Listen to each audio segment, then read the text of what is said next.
300 feet below the surface of the Earth, in a darkness so complete that even memories seemed to fade into black, a small Welsh pony named Pip pulled a coal cart through tunnels barely tall enough for a child to stand in, his hooves clicking against wet stone, his breath forming clouds in the cold underground air. And he had been doing this same route, this same endless back and forth between the coal face and the lift shaft for 7 years without ever seeing sunlight. Because in the coal mines of 1913, ponies like Pip lived their entire working lives in darkness. Born above ground, but sent below at age 4 and never brought up again until they were too old or too broken to be useful. The miners loved Pip in the way men love anything that shares their suffering without complaint. They snuck him extra oats from their lunch pails. They sang to him in Welsh while they worked. They scratched behind his ears during breaks. And Pip's favorite person, the one he would nuzzle and follow and wait for every morning at the start of shift, was a young miner named Owen Davies, who had worked in these tunnels since he was 12 years old and treated Pip not like an animal, but like a partner, a friend. The only living thing in the whole mine who seemed to understand that they were both trapped in the same hell, and the only way to survive it was to look out for each other. Owen always checked Pip's harness twice before hitching him to the cart. Always made sure the pony had water before he took any himself. Always walked beside him instead of behind him, hand resting on Pip's neck. And on this particular Tuesday morning in November, as Owen led Pip deeper into the mine than they usually went because the foreman had ordered them to work a new seam that the experienced miners refused to touch because the timber supports looked weak and the air smelled wrong. Owen leaned close to Pip's ear and whispered, "Just one more run, boy. Then we're done for the day, I promise." And Pip, who couldn't understand the words but understood the tone, the tiredness and the worry and the gentle affection, flicked his ears back and kept walking, trusting Owen the way he always had, not knowing that in less than 10 minutes, both their lives would change forever. Stay with us, because this story will leave you breathless and remind you that courage doesn't require size, intelligence, or even understanding. Sometimes it only requires love. Before we start, make sure to hit like and subscribe. And really, I'm curious, where are you watching from? Drop your country name in the comments. I love seeing how far our stories travel. The Blackwood Mine was one of hundreds that scarred the Welsh valleys in the early 1900s, a wound in the earth that swallowed men and boys every morning and spit out coal every evening.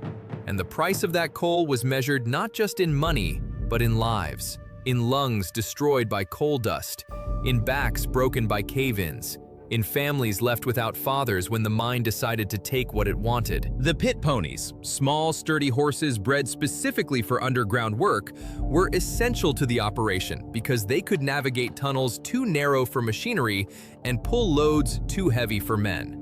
And they lived in underground stables carved into the rock, spending years in total darkness except for the glow of the miners' oil lamps, their bodies adapting to the perpetual night until their eyes grew large and sensitive and their coats lost their shine, turning dull and dusty like everything else that lived too long in the deep. Pip had been sent down when he was 4 years old, a healthy, cream-colored pony with a thick mane and bright eyes. But 7 years in the dark had changed him. His coat was now the color of coal dust. His mane was rough and tangled. His ribs showed through his sides because the mine owners fed the ponies just enough to keep them working, but never enough to keep them healthy. And yet, despite the harsh conditions, despite the endless darkness and the back-breaking labor, Pip had remained gentle, patient, willing, because that's what ponies like him did. They worked until they died because they didn't know there was any other option. Owen Davies had started working in the mine the same year Pip arrived. Both of them just boys, really, and they had grown up together in the tunnels, learning the routes, learning which sections were safe and which were deadly, learning to read the mountain's moods by the sound of settling rock and the taste of gas in the air. And over the years, they had developed a bond that the other miners noticed and respected. Because in a place where death was always one bad decision away, having someone you could trust completely, even if that someone was a pony, was the difference between surviving and not. Owen's father had died in a cave-in when Owen was 10, crushed by falling rock in a tunnel that the foreman had sworn was safe. And Owen had promised his mother he would quit the mine as soon as he saved enough money to buy a small farm. a promise he had been making for 6 years and still hadn't kept, because the mine paid barely enough to survive and never enough to escape. But he was close now. Just a few more months and he would have enough, and then he and Pip would both leave this darkness forever. He would take the pony with him, buy him out from the mining company, let him spend his final years in sunlight and green grass.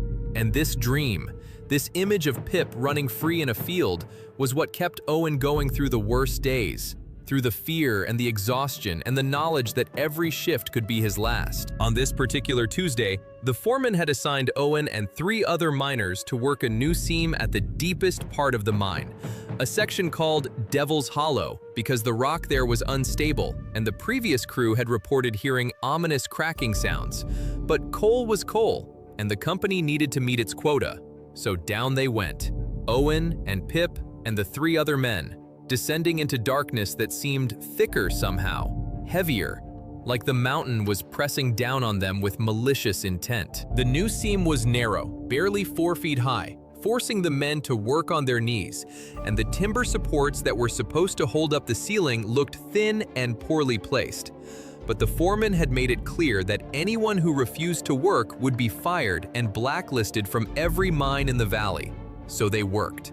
Pickaxes ringing against rock, coal dust filling their lungs, and Pip waited patiently in the tunnel behind them, already hitched to an empty cart, ready to haul the coal back to the main shaft as soon as they filled it. Owen checked on Pip every few minutes, reaching back to pat the pony's nose, making sure he was calm, and each time, Pip would nuzzle Owen's hand, seeking the sugar cube that Owen always carried in his pocket as a treat, and Owen would slip it to him, whispering, "Good boy, Pip, just a little longer." But the mountain had other plans, and those plans did not include mercy. The first sign of trouble was a sound like a gunshot, a sharp crack that echoed through the tunnel and made every man freeze mid-swing. And Owen's blood went cold because he knew that sound, had heard it before in his nightmares. It was the sound of timber splitting, of supports giving way, of the mountain deciding to reclaim the space that men had stolen from it. "Out!" one of the miners shouted. "Everybody out now!" But before they could move, before they could even drop their tools, the world exploded, not with fire or light, but with noise and dust and falling rock. Massive slabs of stone crashing down from the ceiling, smashing the timber supports like matchsticks. And Owen felt himself thrown backward, slamming into Pip, and then everything went dark and silent, except for the sound of settling debris and someone screaming and the terrible knowledge that they were trapped. When Owen came to, he didn't know how much time had passed, seconds or minutes or hours. Everything was dark, completely dark.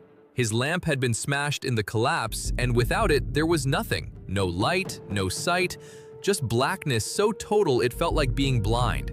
And for a moment, he panicked, gasping for air, clawing at the rock around him. But then he felt something warm against his leg, breathing, alive, and he reached down and found Pip. The pony was pressed against him, trembling but unhurt, and Owen wrapped his arms around Pip's neck and held on like the pony was the only real thing left in the world. "Pip," Owen whispered, his voice cracking. "You're okay, you're okay." From somewhere in the darkness, another voice called out, weak and shaky. "Owen? That you?" "Yeah," Owen called back. "Yeah, it's me. Who's there?" "Thomas. And I think I got my leg pinned. Can't move it." Owen's heart sank. "Anyone else?" Silence. Then, faintly, "John's here, but he's not moving. Won't answer." Owen closed his eyes, though it made no difference in the dark, and tried to assess their situation. And it was bad. Worse than bad. They were trapped God knows how far from the main shaft, buried under tons of rock, with limited air and no light and no way to signal for help. And even if a rescue party started digging immediately, which they wouldn't because cave-ins were common and the company always waited to make sure it was safe before sending men in to recover bodies. Even if they started right away, it would take days to reach them, and they didn't have days. They had hours, maybe a day if they were lucky. But what Owen didn't expect, what none of them expected, was Pip. Because while Owen was trying to figure out how to keep himself and the other men alive, Pip was solving a different problem entirely. The pony had been coming down these tunnels for 7 years, had memorized every turn, every slope, every landmark in the dark, and more importantly, Pip knew the way out, and Pip knew that Owen was in trouble. And when Owen finally let go of the pony's neck and tried to stand, tried to feel his way through the rubble to where Thomas was trapped, Pip did something remarkable. He started walking, not toward Owen, not toward the collapse section, but back the way they had come, back toward the tunnel that led to the main shaft, back toward the surface. And Owen, hearing the clip-clop of hooves moving away, panicked. "Pip, no, come back!" But Pip kept walking, kept moving through the darkness with absolute certainty, because he wasn't running away, wasn't abandoning Owen, he was going for help. And though Owen couldn't know this, couldn't understand what the pony was doing, he felt a surge of despair as the sound of hooves faded into the distance. Because now he was truly alone in the dark with 2 injured men and no hope. Pip walked through tunnels that twisted and turned, through sections so low he had to duck his head, through water that came up to his knees, and he did it all in complete darkness without hesitation, because these paths were burned into his memory from 7 years of repetition. And when he finally reached the main shaft where the lift operator sat reading a newspaper, waiting for the end of shift bell, the old man nearly had a heart attack when a cold, dusty pony emerged from the tunnel alone, harness empty, eyes wild. "Jesus Christ," the operator muttered, standing up. "Where's your driver, boy? Where's Owen?" Pip stamped his hoof and turned back toward the tunnel, then turned to the operator again, then back to the tunnel. And even a man as dull as the lift operator could understand what that meant. "Cave in," he whispered. And then he was running, shouting, pulling the emergency alarm that sent every available miner scrambling. And within 10 minutes, a rescue party was assembled. 12 men with shovels and timber and lamps. And they followed Pip back into the tunnels because the pony knew the way and they didn't. Pip led them through the maze of passages without a single wrong turn, trotting ahead like he was pulling a cart. And when they finally reached the collapse site, when they saw the massive pile of rubble blocking the tunnel, the rescue captain swore and said what everyone was thinking. If anyone's alive under that, it's a miracle. But they started digging anyway because that's what miners do. They dig, even when it's hopeless, even when the mountain might come down on them too. They dig because somewhere under that rock are their brothers. It took 6 days. 6 days of digging in shifts, of moving rock piece by piece, of shoring up new supports to prevent another collapse. 6 days of Owen and Thomas and John sitting in total darkness with dwindling air and no food and only a trickle of water from a crack in the rock. 6 days of Owen talking to Thomas to keep him conscious, to keep him from giving up. And 6 pit ponies were expensive. They couldn't just give them away. But the public pressure was enormous. People across the country had fallen in love with Pip's story. Donations poured in, and eventually the company relented.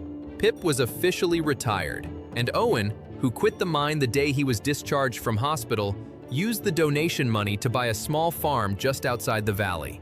A farm with green fields and a sturdy barn, and a paddock with a view of the hills. The day Pip was brought to the surface for the first time in 7 years was a day Owen would remember for the rest of his life.